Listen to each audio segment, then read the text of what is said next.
कार्यक्रम सर 2 वेळा असं झालेलं आहे की एकनाथ शिंदे यांचा कार्यक्रम एकनाथ शिंदे यांचं नाव जे आहे निमंत्रणच डावललं जातं असा माझा स्पष्ट आरोप आहे. कारण मीरा भाईंदर महापालिका, नवी मुंबई महापालिकेमध्ये भारतीय जनता पक्षाची सत्ता आहे. ठाणे महानगरपालिकेमध्ये शिवसेनेची सत्ता असताना देखील भारतीय जनता पक्षाला आम्ही सोबत घेतलेलं आहे. आणि आपल्याला जबाबदारीनं सांगतो की मीरा भाईंदर महानगरपालिकेमध्ये प्रोटोकॉलचं पालन केलं जात नाही. आता तर तहरच झाला. जिल्ह्याचे पालकमंत्री म्हणून गेली अनेक वर्षे कार्यरत असलेले एकनाथ शिंदे साहेबांचं नाव निमंत्रण पत्रिकेवरून काढलं गेलं. छत्रपती शिवाजी महाराजांचा पुतळा बसवण्यात आला, त्या ठिकाणी त्यांचं नाव देण्यात आलं नाही. त्यानंतर आम्ही सगळे लोकप्रतिनिधी म्हणून कॅबिनेटच्या बैठकीमध्ये माननीय मुख्यमंत्र्यांच्या कानावर ह्या घटना घडल्यानंतर ताबडतोब मुख्यमंत्र्यांनी चौकशीचे आदेश दिले.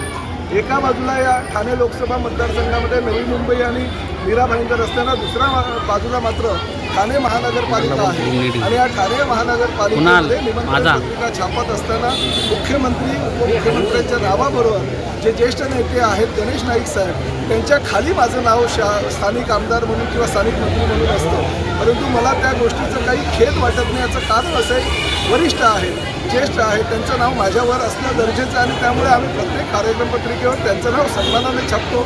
सर्व पक्षाच्या लोकप्रतिनिधींची नावं आम्ही छापतो. ठाणे महानगरपालिका ज्या पद्धतीनं प्रोटोकॉल पाळते तशाच पद्धतीने ह्या दोन्ही महापालिकेने प्रोटोकॉल पाळणं कर्तव्य आहे त्यांचं. आणि त्यामुळे असं जर प्रोटोकॉल पाळला जात नसेल तर त्या अधिकाऱ्यांवर ताबडतोब कठोर कारवाई करावी अशी विनंती आम्ही माननीय मुख्यमंत्र्यांकडे गेल्या कॅबिनेटला केली होती.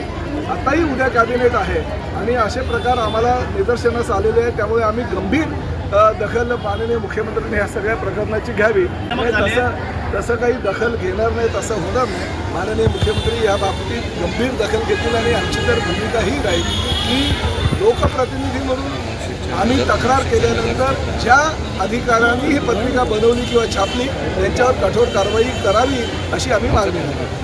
सर युती धर्म ठाण्यामध्ये पाळला जातोय, मात्र नवी मुंबई असेल मीरा भाईंदरमध्ये पाळला जात नाहीये. या संदर्भात काही तक्रारी आहेत का? कारण जाणून बुजून अशा प्रकारे नाही. बघा, या संदर्भात मी सांगितलं की प्रोटोकॉलचं जर पालन होत नसेल तर हा प्रोटोकॉल पूर्ण राज्यभर लागू असतो. केंद्रांनी पण सूचना तशा केलेल्या आहेत, राज्याच्या पण विभागाच्या तशा सूचना आहेत. आणि प्रोटोकॉलचा जर वापर योग्य प्रकारे केला जात नसेल आणि ते पायदळीत उडवलं जात असेल तर अशा अधिकाऱ्यांवर निलंबनासारख्या कठोर कारवाई करणं गरजेचं आहे.